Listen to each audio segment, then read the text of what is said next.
पर्दा माग्नेछौँ। महान जीवित दयालु परमेश्वर प्रभु, हामी तपाईँको हाजुरीमा फेरि आउँदछौँ।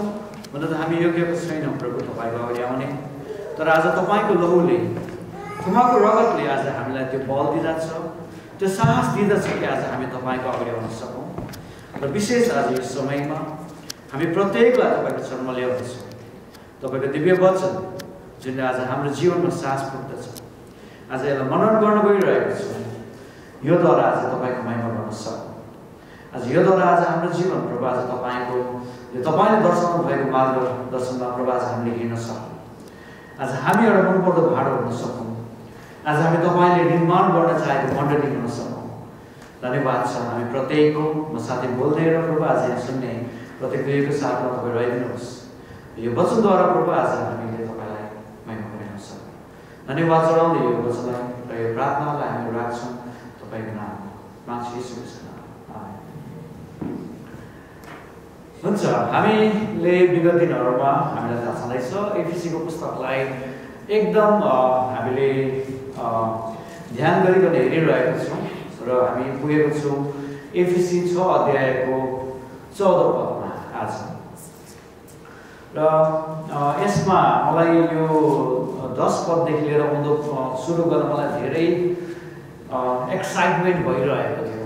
एकदमै म कहिले चाहिँ यहाँनिर हामी यो परमेश्वरले दिनुभएको वस्त्र, उहाँले दिनुभएको यो पहिरन जुन एउटा हामीले एउटा आत्मिकी भिडन्तमा लगाउनु पर्ने, यसको विषय लिएर सुरु गर्न। किन भन्दाखेरि आज हामीलाई सबै एफिसीमा पावलले आज परमेश्वरको बारेमा, प्रभु येशू ख्रीष्टको बारेमा, पवित्र आत्माको बारेमा, अनि त्यहाँदेखि हामी कसरी हिँड्नुपर्ने भन्ने कुराहरू सबै सिकाउँदै आउँदै गर्दाखेरि अन्तिममा गएर पावलले एफिसीको पुस्तकमा हामीले उभिन सिकाइरहेको छ।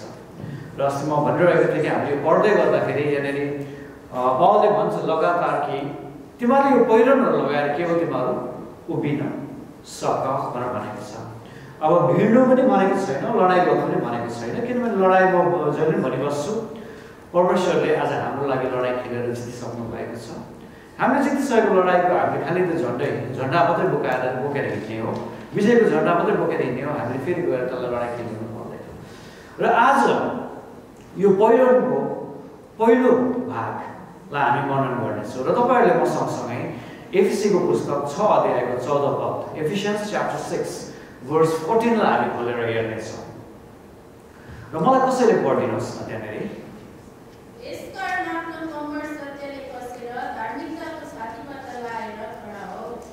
हजुर, एकदमै क्लियरली दिएको छ। अब यस कारण भनेर बुझ्नुपर्छ। कारण चाहिँ के हो? अस्तिको हप्ता हामीले हेर्दै थियौँ होइन, देयरफोर भन्ने शब्दहरू प्रयोग हुन्छ। यस कारण होइन, यहाँ अङ्ग्रेजीमा स्ट्यान्ड फर्म देयरफोर भनेको छ। भन्नु खोजेको चाहिँ अघिल्लो समयमा पनि अगाडिको पुस्तकहरूमा केही भनेको थियो, अगाडिको पदहरूमा केही भनेको थियो, त्यही कारणले गर्दाखेरि उसले त्यहाँबाट सुरु गर्दैछ। र यहाँनिर हामीले अघिल्लो पदहरूमा हेऱ्यौँ भने चाहिँ कसको विरुद्धमा हामी लडाइँ होइन गर्न गइरहेको छ र यहाँ कसले हामीलाई एट्याक गर्न खोजिरहेको छ भन्दाखेरि चाहिँ शत्रु होइन, दियाबलस भनेको छ। दियाबलस को हो भनेर हामीले अस्तिको हप्ता हेरिरहेको थियौँ, धेरै पदहरू हेऱ्यौँ। त्यहाँनिर हामीले हेर्दै थियौँ ऊ एक किसिमले एक समयमा अभिषेक भएको एउटा एन्जल पनि हो, एउटा स्वर्गदूत पनि हो। ऊ अहिले हामीले हेऱ्यौँ भने संसारमा सारा नराम्रो आत्मा, भूतप्रेतहरूको आत्माको राजा हो। अहिले उसको त्यसको अनुशासन गर्ने राजा हो। अनि ऊ यो संसारको पनि राजा नै भन्दछ, किनभने उसले प्रभु येशू ख्रीष्टलाई पनि भनेको थियो, यदि तिमीले मेरो अगाडि दण्डवत गर्यो भने म सारा पृथ्वी म तिमीलाई दिनेछु, यसको गौरवहरू आधारहरू म दिनेछु भनेको छ होइन। अनि ऊ को हो भन्दाखेरि चाहिँ उसले चाहिँ आज परमेश्वरको सुसमाचारलाई, कामलाई उसले बाधा ल्याउने व्यक्ति हो भनेर भनिरहेको छ होइन। आज प्रभुको जनहरूलाई अड्काउने काम गरिरहेको छ। अनि उसले सुसमाचारलाई त्यहाँदेखि अन्त परमेश्वरको धर्मीजनहरूलाई फसाउने काम, अल्झाउने काम गरिरहेको छ। अनि यो सबै गर्दै गर्दाखेरि चाहिँ उसको जुन षड्यन्त्र छ अनि उसको त्यो नियुक्ति छ, उसको प्लान छ, कुनै ऱ्यान्डम प्लान छैन। हामीले बाइबलमा 12 पदमा 6 को 12 पदमा हेर्दाखेरि त्यहाँनिर हायरार्की अर्डर दिएको छ। अङ्ग्रेजीमा भन्यो भने एगेन्स्ट द प्रिन्सिपालिटिज भनेको छ। त्यहाँदेखि अझै मास्तिर गएर एगेन्स्ट पावर भनेको छ। र अझै मास्तिर गएर against the rulers of the darkness of ages भनेर भनेको छ। अनि अन्तिममा गएर against the spiritual force of wickedness in the heavenly places भनेर दिएको छ। अनि हामीले हेर्दाखेरि चाहिँ देवबलसी हाम्रो अगाडि उभिँदाखेरि ऊ त्यसै आएर प्लान बिना उभिएको छैन। एकदम सिस्टमेटिक प्लानले बनाएर हाम्रो विरुद्धमा खडा भएको छ। उसले हामीलाई परमेश्वरको प्रति जान उहाँतर्फ जान दिएकै छैन। अनि यो गर्दै गर्दाखेरि चाहिँ पावलले हामीलाई के भन्छ भन्दाखेरि जुन यो वस्त्र छ, जुन यो पहिरन छ होइन, पावलले यो कहाँबाट बरो गरेको छ भन्दाखेरि त्यो समयको रोमी शासनहरूले, आर्मीहरूले, रोमीको होइन आर्मी सिपाहीहरूले चाहिँ कस्तो पहिरन लाउँथे भनेर त्यहाँबाट पनि बरो गरेको छ। तर पार्टली अलिअलि चाहिँ कहाँबाट ल्याएको रहेछ भन्दाखेरि चाहिँ यशायाको पुस्तक 11बाट उसले ल्याएको रहेछ होइन। अनि मजाको कुरा छ, तपाईँले यो नोट गरेर राख्न सक्नुहुन्छ। तर आजको यो वचनलाई हामीले पहिलो लगाउनु पर्ने पहिरन चाहिँ के रहेछ त भन्दाखेरि चाहिँ हामीले अहिले पढ्यौँ 14 पदमा। पहिलो पहिरन के रहेछ? पटुका रहेछ, पेटी रहेछ। अनि कोही बेला हामीले याद हुँदैन, माथि टप टु बटम जान्छु, शिरमा जान्छु, छातीमा जान्छु, तलवार अरू भन्छु, त्यहाँको जान्छु। तर खासै हो भने यो दिनु पनि परमेश्वरले आज होइन जुन पाउलद्वारा दिनुभयो। पहिला नै किन पेटीको बारेमा कुरा गरेको छ, किन पहिल्यै पटुकाको बारेमा कुरा गरेको छ, हामी बुझ्नेछौँ है त। एकदमै खाँचो छ। तर यो पटुकाको बारेमा भन्दै गर्दाखेरि म तपाईँलाई एउटा यसको शीर्षक दिनु पर्यो भने पटुकाले चाहिँ के दर्शाउँछ भन्दाखेरि एउटा क्यारेक्टरलाई दर्शाउँदो रहेछ। एउटा बेल्ट अफ ट्रुथ भनेर भन्छन् कतिले। सत्यता भनेको चाहिँ के हो भन्दाखेरि के सत्य बोल्नु हो भनेर हामी प्रश्न गर्छौँ हो। एक किसिमले सत्य बोल्नु पनि हो, yes we have to spread the truth. तर ट्रुथ चाहिँ को हो त? वचनमा ट्रुथ को भनेको छ, सत्य को भनेको छ? प्रभु येशू ख्रीष्ट हुनुहुन्छ। यूहन्ना 14:16, जन 14:6, नट 16:6, 14:6ले के भन्छ भने बाटो, सत्य र जीवन म हो। I am the way, the truth, the life. अङ्ग्रेजीमा पढ्नमा चाहिँ मलाई डर लाग्छ, द भन्ने शब्द युज गरेको छ, त्यहाँनिर डेफिनेट आर्टिकल युज गरेको छ। I am a way, a truth, a life भनेको छैन। अ भन्ने शब्द लगायो, ए भन्ने शब्द लगायो भने चाहिँ म पनि एउटा बाटो हुँ भन्न खोजेको अरे, म पनि एउटा सत्य हुँ, म पनि एउटा जीवन हुँ भनेको अरे अ शब्द लगायो भने। तर त्यहाँनिर द भन्ने शब्द लगाएको छ भनेपछि अरू छैन, एउटै मात्रै हो भनेर भनेको अरे। I am the way, the truth, the life भन्दाखेरि उहाँदेखि बाहेक अरू जीवन, बाटो र सत्य छैन। र यहाँनिर पावलले के गरेको छ, के भनेको छ भन्दाखेरि यसै कारण आफ्नो कम्मर सत्यले कसेर भनेर भनेको छ। आफ्नो कम्मरमा सत्यताको पटुका लगाऊ पनि भनेको त रहेन रहेछ। मैले राम्ररी हेर्दाखेरि कम्मर कसेर, केले कस्नु? सत्यले कम्मर कस्नु भनेर भनेको रहेछ। अनि सत्य चाहिँ के रहेछ त भन्दाखेरि चाहिँ सत्यले दुईटा कुरा हामीलाई दिँदो रहेछ। त्यसको फल चाहिँ दुईटा कुरो रहेछ। एउटा चाहिँ बल हो रहेछ अनि अर्को चाहिँ सुरक्षा हो रहेछ। सत्यताले के दिन्छ अरे? हामीलाई बल दिन्छ, साहस दिन्छ, अनि के दिन्छ? सुरक्षा दिन्छ। र तपाईँले एउटा हातमा बल भन्नुहोस्, स्ट्रेङ्थ, अर्को हातमा सुरक्षा, प्रोटेक्सन। तपाईँले यो दुईटा कुरा चाहिँ नि एकदमै राखिराख्नुहोस् है, अब सुरुदेखि अन्तिमसम्म। यो चाहिँ तपाईँले याद गरिराख्नुहोस्। Truth is all about strength and protection. Truth चाहिँ को हो? Jesus Christ is the truth, and He is our strength, and He provides you the protection. That is the belt of truth. अब यो कसैको तपाईँलाई अलिअलि गरेर म यसको उल्टा खोल्दै लान्छु र त्यसको म गहिराइमा लिएर जान्छु। कसरी चाहिँ उहाँ हाम्रो बल हुनुभयो र उहाँ चाहिँ कसरी हाम्रो सुरक्षा हुनुभयो भनेर। अनि यसरी यो वचनलाई अध्ययन गर्दै लाँदाखेरि म कहाँ पुगेँ भन्दाखेरि यशायाको पुस्तक 11:5मा मलाई कसैले यशायाको पुस्तक 11:5 खोलेर पढिदिनुहोस् न। The book of आइजाया chapter 11:5।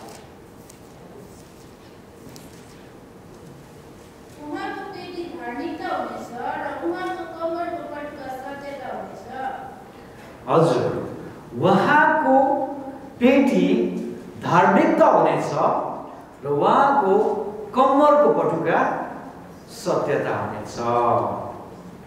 अब हेर्नुहोस् है यहाँ पेटी पनि भनेको छ पटुका पनि भनेको छ। लु अब यसको डिफरेन्स के छ लु भनिदिनुहोस् मलाई। What is the difference between यहाँनिर नेपालीमा पेटी पनि भनेको छ पटुका पनि भनेको छ। के यो बेल्ट पेटी होइन?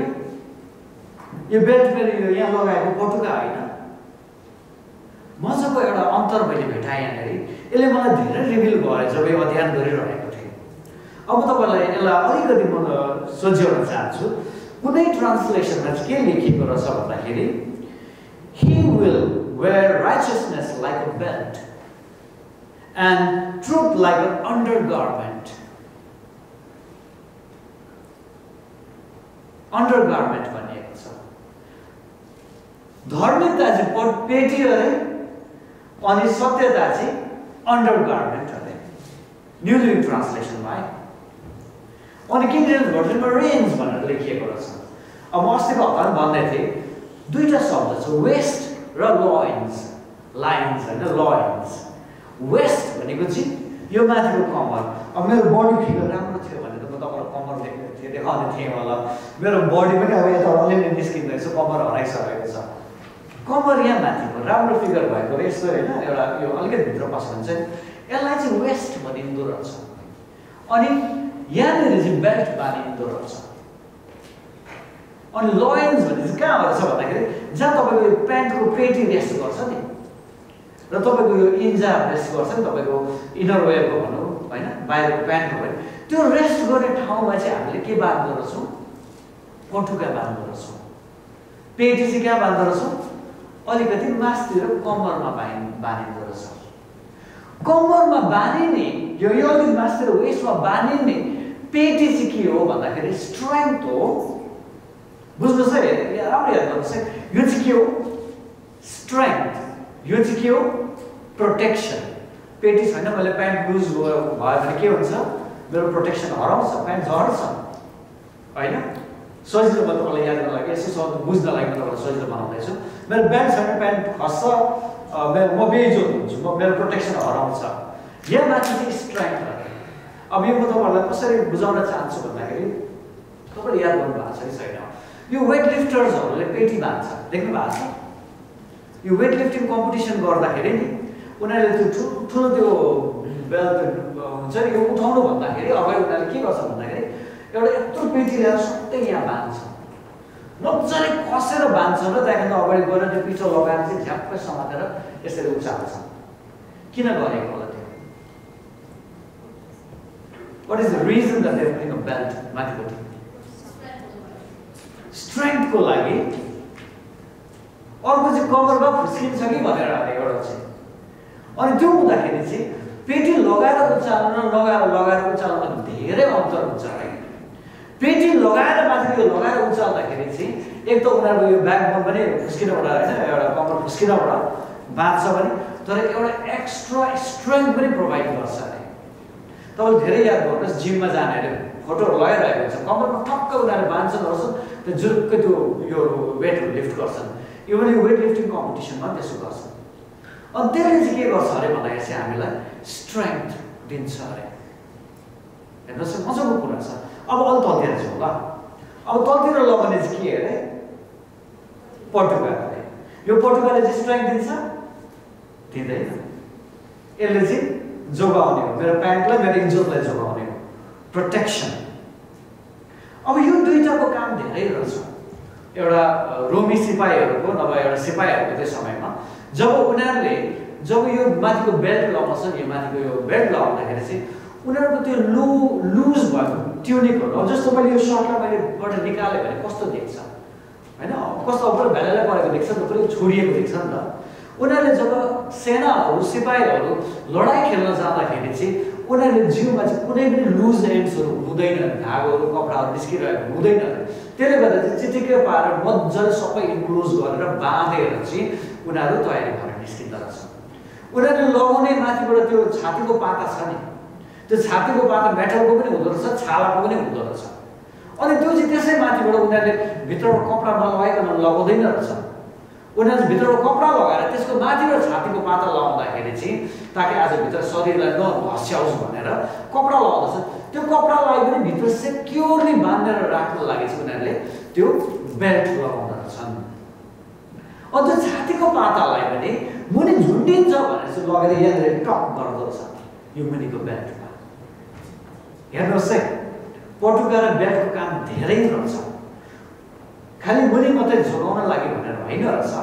अनि म यसरी यहाँनिर अध्ययन गर्दै जाँदाखेरि चाहिँ यो यशायाको पुस्तक 11:5 त्यहाँनिर एक दुईवटा म यसरी अब होइन एउटा हिब्रू ग्रिकमा पनि के भनिँदो रहेछ त, त्यो शब्दहरूलाई कस्तो प्रयोग गरेको रहेछ त भनेर मैले खोज्दै जाँदाखेरि के रहेछ भन्दाखेरि चाहिँ uses the same Hebrew word अरे फर द बेल्ट अरे। One is wrapped around the thigh, हेर्नुहोस् है, एउटा चाहिँ तिग्रामा लगाइन्छ अरे, हेर्नुहोस् एउटा तिग्रामा लगाइन्छ अरे, अर्को चाहिँ other winds between the thighs अरे।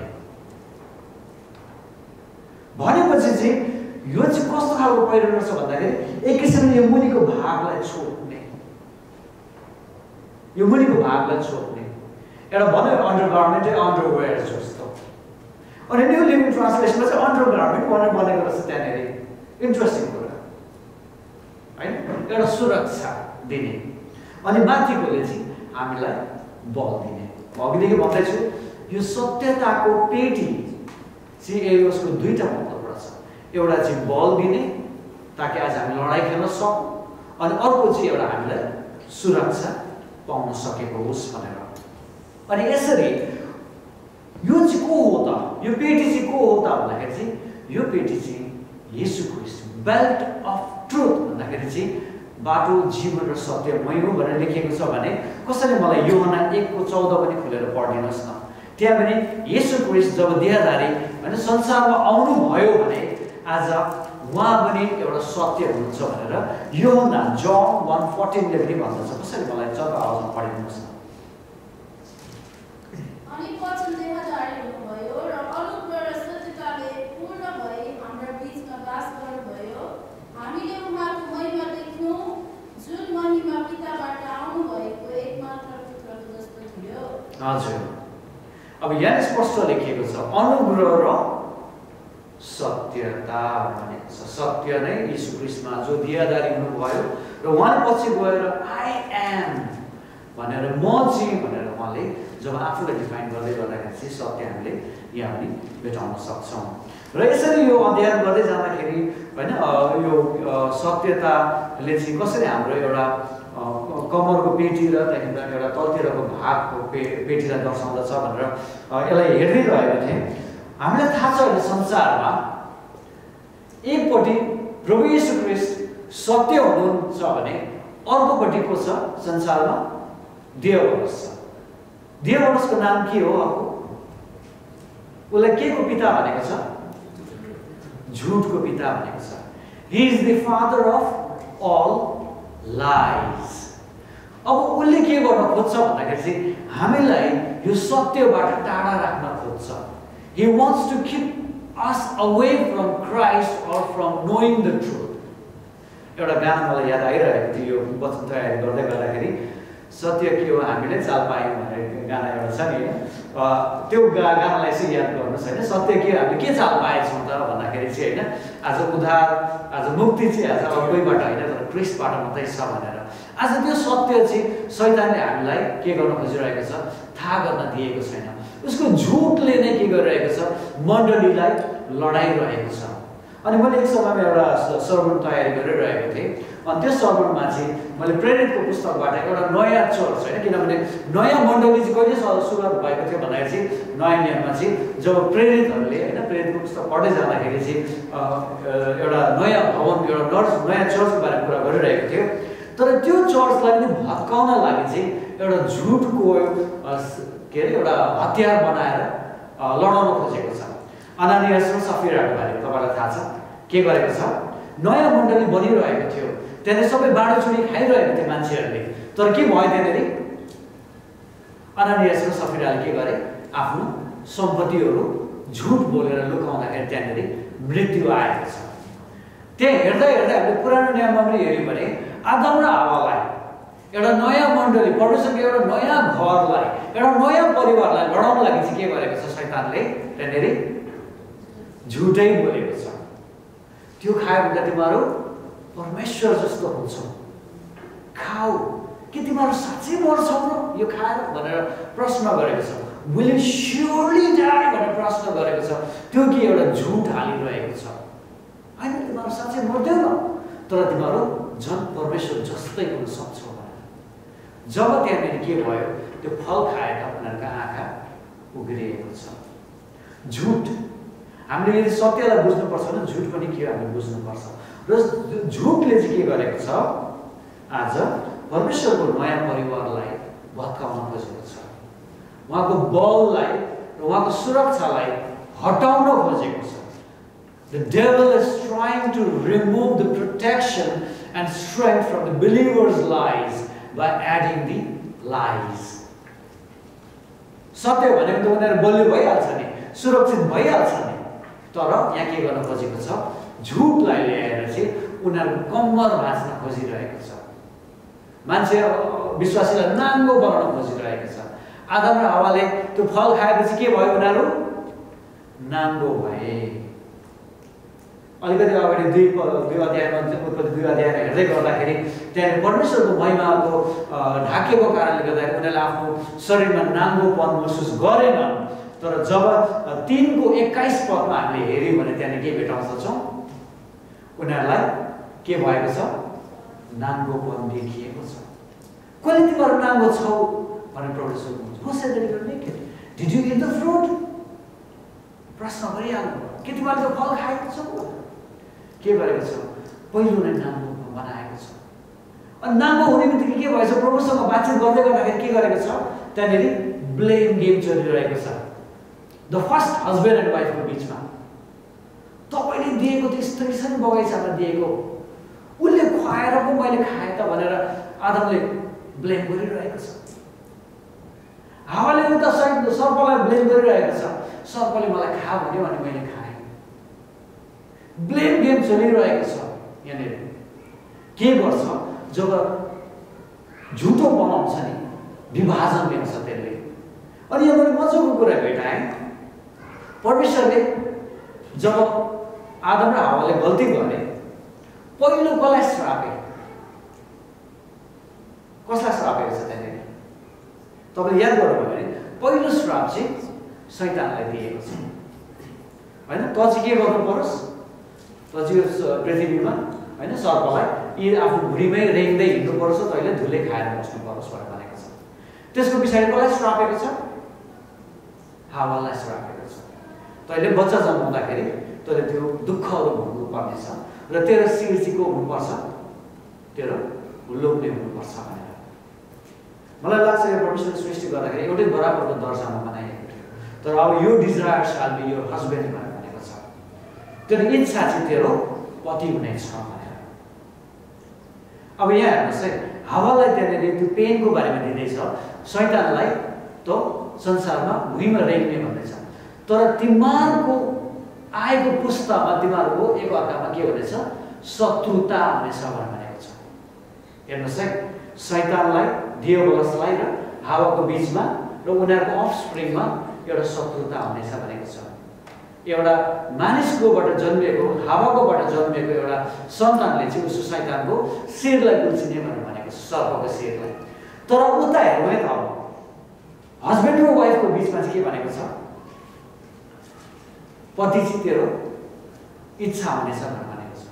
अहिले हाम्रो हेऱ्यौँ भने परिवारमा बुढा र बुढीको बिचमा झगडा पनि छ, जसरी शैतान र बुढीको होइन एउटा हावाको बिचमा थियो, त्यस्तै अब यता पत्नी र पतिको बिचमा पनि के छ, कन्फ्लिक्ट भइबस्छ, होइन। एक अर्कामा कोही बेला उच्च आवाजमा बोलेर झगडा गर्ने भइबस्छ। यो के को कारणले गरेको भन्दाखेरि भइरहेको छ भन्दाखेरि यो सबै शैतानको एउटा छलको कारणले गर्दाखेरि। अब त्यतिमा मात्रै सिद्धिएन है, मानिस कहाँबाट निकालियो, आदमलाई कहाँबाट बनाइयो, माटोबाट बनाइयो। अब यो भूमिसँग र के अरे आदमको बिचमा पनि फेरि झगडा गराइदिएको छ। के भनेको छ आदमलाई, तैँले कसरी गरी खानुपर्छ, पसिना बगाएर यो माटोलाई खनेर तैँले उब्जनी गरेर तैँले खानुपर्छ।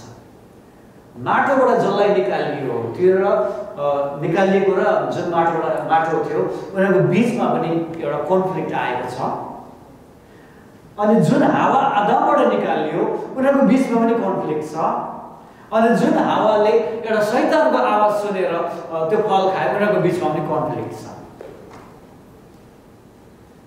अनि शैतानले धुलो खानुपर्छ भने सर्पले धुलो खानुपर्छ भने त्यो धुलो र फर्केर उता आदम जहाँबाट बन्यो त्यो पनि एउटा कनेक्सन बनिरहेको छ। It's a circle. माटोबाट आदम बनियो, आदमबाट हावा निकाल्यो, हावा र सर्पको त्यो बिचमा कारणले गर्दाखेरि पाप पस्यो हैन। त्यहाँदेखि एउटा श्राप दिँदाखेरि त्यो सर्पलाई त्यो त यो भूमिमै रेग्नुपर्छ, त भूमिमै माटो खानुपर्छ भन्दाखेरि त्यही माटोबाट खास्यो भने के भनेको छ? आदम बनिएको छ। सबैको कन्फ्लिक्ट मात्रै छ। किन? किनभने एउटा झुटलाई उनीहरूले लिएर उनीहरूले त्यो खाएर उनीहरू परमेश्वर जस्तो हुन खोजे, तर के भएको छ? अन्तिममा एकअर्कामा शत्रुता निस्केको छ। अनि यहाँनिर चाहिँ प्रभुले के गर्नुहुन्छ भन्दाखेरि आदम र हावा नाङ्गोपन थिए, उनीहरूको सुरक्षाको कवच हराइसकेको छ। पहिलो त प्रयास उनीहरूले नै गरे। के गरे? उनीहरूले आफ्नो नाङ्गोपनलाई लुकाउन निवाराको पत्ताहरू के को पत्ता हो टिपेर उनीहरूले बुनेर पहिले प्रोटेक्सन बनाए। The first thing that they did was they put a covering. त्यसले गर्दाखेरि बेल्ट परमेश्वर पावरको पहिरनमा पहिलो कुरा आउँदछ सुरक्षा। अनि त्यो लगाएपछि चाहिँ त्यसको पछाडि आउनुहोस् न खोल्नुहोस् तपाईँले उत्पत्ति 3 अध्यायको 21 पदलाई खोलिदिनुहोस् त। 20 पढिदिनुहोस्, 20 र 21 पढिदिनुहोस् त मलाई। यो 20 को पददेखि उनीहरू चाहिँ के छ भन्दाखेरि चाहिँ 3 को 20 है, 3 को 19 सम्म चाहिँ श्रापेको कुराहरू मात्रै छ। त्यहाँ 20 पदबाट सुरु हुन्छ। आदमले आफ्नो पत्नीको नाम हवा राखे किनभने सबै जीवितहरूकी आमा तिमी नै हुन्। हुन्छ, एकैछिन यहाँ पज गरौँ है त। अब सबै श्राप दिइसकेपछि मात्रै आदमले आफ्नो श्रीमतीको नाम राखेको छ है। त्योभन्दा अगाडि उसको नाम राखिएको थिएन। उनीहरू बगैँचामा घुमिरहेको थिए, मजा थियो। अब मलाई लाग्छ बोलाउँदाखेरि अब हामीले भन्छ नि अब हस्बेन्ड वाइफलाई नाम लिएर बोलाउँदैन होला, औ भन्छ नि त होइन, सुन्नुहोस् त भन्छ नि त होइन। त्यो शब्द त्यस्तै युज भइरहेको थियो होला यहाँनिर। तर नाम कहिले राखे? जब सबै श्रापहरू दिएपछि चाहिँ त्यहाँदेखि मात्रै आदमले आफ्नो श्रीमतीको नाम राखेको छ, हावा भनेर राखेको छ। जो चाहिँ के अरे त्यसको मतलब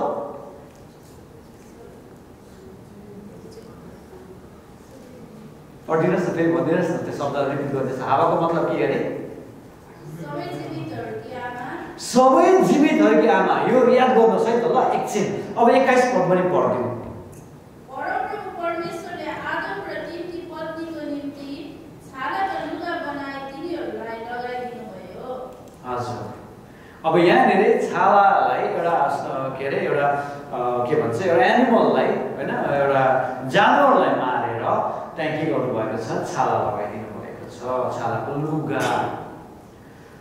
यहाँनिर हामीलाई विश्वासीलाई दुईटा आशा छ। There are 2 hopes in this 2 verses।